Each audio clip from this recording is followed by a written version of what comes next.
White Labs, an e-commerce marketing agency. Today's guest is Daniel. Daniel, feel free to introduce yourself and let our viewers know a little bit about yourself and your background. Yeah, hey guys, my name's Daniel, student here at University of Washington, but also run a business. It's named Donavelli. Yeah, and then I guess we can go from there. Well, tell me about Donavelli, Daniel. Yeah, so we're a couple years old now, started my freshman year at college. So what it was originally, we were a clothing brand. I'm sure many of you seen on Instagram or Facebook, ads for clothing brands, small shops created by people who just have a passion for design, creativity, sort of creation there. So we started, like I mentioned, clothing brand our first year. So we made a couple t-shirts, pants, hoodies, what have you, just basic designs, cool sort of streetwear. Sold to our local community, like in pop-up shops around the area, what have you. And then last year, we sort of had an internal meeting, me and my co-founder, Jackson Fay. We were like, okay, what is the hardest part of this business? What is our biggest challenge? Our biggest challenge was marketing. How do we prove to people that, this brand is something worth buying? Because we had, relatively figured out everything else pretty successfully. So we sort of sat down and, credit to Jackson, this was his idea. He said, look, man, we can do everything but the marketing. Why don't we create brands for other people? And so then that turned into, okay, well, what does that look like? Who are these other people? So then we sort of thought about it, where do you see brands? Where do you see people who need help with brands? Like, well, creators, influencers is the perfect market. They have these big audiences. They have, very little time with editing, video creation, all that sort of creative things that they do. So why don't we build out brands for creators? So this last, 8 months, I'd say, we really turned a pivot in the business. And now, we build out merchandise and, brands for creators. So just today, I'm not going to show you my feed with the socks I just got on, but I will spare you. But just literally 10 minutes ago, we got in a sample for a product we're building out for one of our creators, the Soul Drop.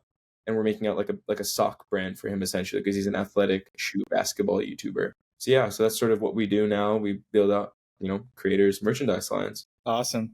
Who is your, can you go into who is more like your ideal target audience? Yeah, so the ideal target audience, so there's, in terms of competition, there's there's, a handful, less than, a hand's worth, but there's a couple brands like Killer Merch, Warren James, a lot of these companies that do like the really big guys, these really huge YouTubers, like multi-million subscribers and, these really, really big creators.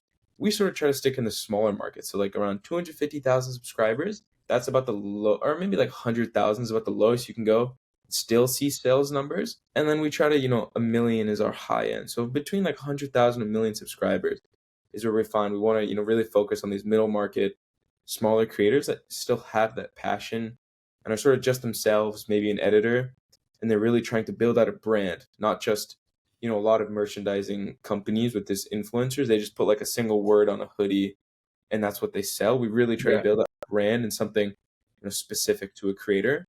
Like I mentioned, our current client, or one of our current clients, Soul Drop, he's a basketball shoe YouTuber. So we're building him out a sock brand, an athletic apparel brand.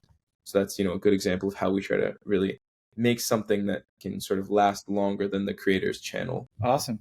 You've touched on this briefly, but what makes you better than your competitors? Yeah, what makes us better than our competitors? I would say, well, I guess this goes without saying, but really just the passion, because we're a few college students. We're very passionate about our work. We're very, we're diving deep into it. Sort of, it's all or nothing with us. Whereas, a lot of these companies are huge, giant companies.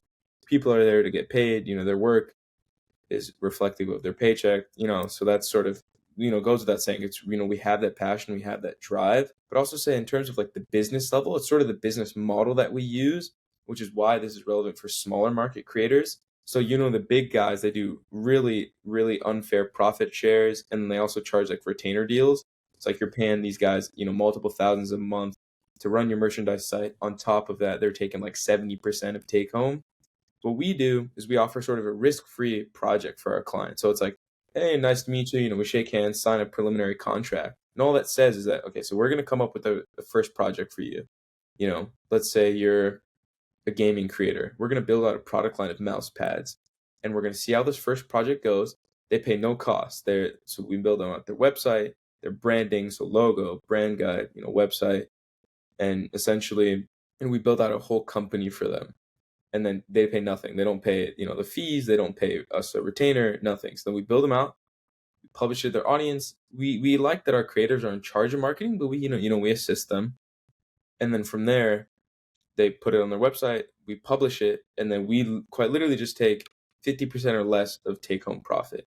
So it's really just creator driven, focused on our clients, really focused on creating the best experience for them rather than just trying to maximize, how much money we're making. Gotcha. What is your best selling product or service? Yeah, so like I said, just because we're in relative infancy, the best selling product would be, our clothing brands products, but just off of an estimate for the socks, like I mentioned, that we're creating for our current client Soul Drop, we expect across just the initial drop anywhere from like 500 to 1,000 units being sold of like just pairs of socks. We're selling those in single packs and 3 packs, so 1,000 cumulative pairs. Gotcha. Well, being an entrepreneur and starting out here, what are some challenges that you faced in the past, few years, and how'd you overcome them? Yeah, I would say the biggest challenge is just, always adapting and, really believing in yourself and not doubting yourself. Because I think there's always, in the back of your mind and, especially as an entrepreneur, it's on you, right? Your success is on you. And, there's no one there guiding you and telling you what to do. So I think the biggest challenge is, not doubting yourself when you have days where, you don't feel like you're performing or days where you don't want to show up. It's just, making sure like, hey, I got to bring it today. I got to bring my A game because this is all me, this is my job. It's like you have to be the athlete and the coach at the same time. So I think that's really just been the biggest challenge is just that building that consistency and that discipline to get, like I like to say, you get 1% better every day. And I think based off of that, the biggest thing like I like to keep my frame of mind is just because it's a very uncomfortable world being an entrepreneur. My favorite quote I like to say is be comfortable in the uncomfortable. Because if you can learn to really just be comfortable in never being comfortable, like you're always sort of on edge, you're always stressed about this or that, or how are you going to get that done, or how are you possibly going to do this in time? Finding comfort in that zone, I think, is where like an entrepreneur truly succeeds. So that's like Great my advice. thing. Good advice. What's your future plan for the brand here? Yeah, future plans. So right now, like I said, we're sort of creating like clothing specific products for creators, but the ultimate goal is to be able to really create brands that go beyond the scope of the creator. So like with Young Hun, our Soul Drop brand that's creating a basketball apparel line that we put into Target, we put into Dick's Sporting Goods and it's big retail brands. Or we get, let's say, a cooking YouTuber creating them like a cookbook or like a knife set and actually building out a physical product and company base that makes them money forever and makes us money forever and just stays on shelves, and we just become this national distributor of creator products. Because I really think the creator economy, the way it's growing and the way it's going, that the future of products and the future of how products sell, that's really like the game right there. 100%. What has been the most successful way what's the most successful activity you've done to promote yourself and the brand? Yeah, in terms of promoting, like trying to get, I would say, clients, the biggest thing we've done is on YouTube, you can sort of find emails for creators. So it's just hard work. It's just going through YouTube, using whatever databases you can find, sorting through like 1,000 YouTubers, going through one by one. Okay, do they meet our criteria? What's their email? And then once you get a big spreadsheet of that, it's just going through the due diligence, handwriting each email. Hey, whatever their name is, nice to meet you. We're Donavelli. We'd love to work with you. Here's a couple ideas we have specifically to your brand, and just really trying to get a meeting there. That's sort of been our process of how we get clients. And in terms of getting our name out there, my biggest thing I always like to think about is, or not like to think about, just another sort of frame of mind, is I'm not the expert at anything. I'm no expert in, whatever it is that I believe that I excel in. There's always someone that can do better. So in terms of getting our name out there, especially in the industry, I've been trying to do a lot of networking. So it's just using LinkedIn, using people in my area, just trying to get meetings. Hey man, CEO, whatever company, love what you do at the company. Willing to have 30 minutes to chat. And you go through their history, see what they are, who they're about, and what they're about, and you just ask them a bunch of questions. You just try to learn. I think soaking up as much knowledge and learning as you can is key. I think that's really big. Awesome. It's great. It's great. What advice would you give aspiring entrepreneurs like yourself when starting out? Yeah, that's a great question. I think starting out specifically, I think, like I said earlier, I think just to believe in yourself, but believe in yourself while always sort of having that critical thinking of how can I do better or what can I do differently and how can I adapt? Because in our business, again, credit to my partner Jackson, if he didn't adapt and we didn't think about how can we change what we're doing, we wouldn't have succeeded and been at the point where we are now. So it's really, believing in yourself, trust that you can do it and trust that you can get where you want to be. It's just all about envisioning how do I get there. But with every step and with every little win that you celebrate, it's okay. Now we're here. To get to here, what are the ways that I can adapt what I'm doing? And it's just constantly adapting. It's like a good example of that in our business is, like I mentioned, we do our cold emailing. Our like cold email template, like the generalized template we use, of course, we have a bunch of custom stuff we do, but our generalized template by now, and this is just in the last, what, 3-4 months, has probably seen 20, 25 different revisions. And that's because every time we send the emails, we're thinking, how could it be better? What can we do better? But it's believing in ourselves that it's working and that we're doing the right thing and that we can succeed.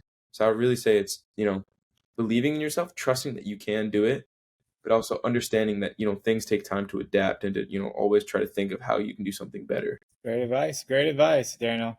Daniel, is there anything else that you want our listeners to know about yourself or the brand? Yeah, I would just say look forward to big things, whether it's a year from now, 2 years from now, 5, 10 years from now. Hopefully, everybody listening, everybody who hear this now or eventually, that they'll, one day buy our products off a store on a shelf. And, that's my goal, that's my drive, and, that's where we're going to end up being. Awesome, Daniel. Well, I appreciate your time today, and I appreciate you coming on the White Pot. Thank you. Yeah, of course. Thank you. Thank you.